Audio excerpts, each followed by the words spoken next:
तुम्ही आता IPS होण्याचा दाखला दिला, पण त्याच्या आधी तुम्ही जेलमध्ये जाऊन आला होता.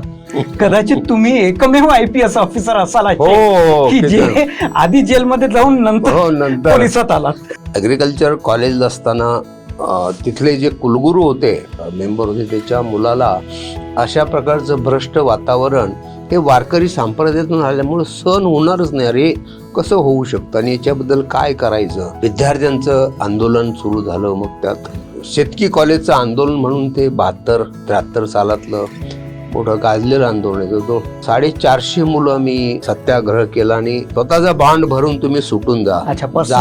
पर्सनल बॉन्ड, काही त्याला मराठी शब्द जात मुचल का. त्यांच्या मागणी मान्य होत नाही तोपर्यंत आम्ही काही हे देणार नाही असं म्हणून सगळ्यांनी रिजेक्ट केलं. आम्ही नाही देणार.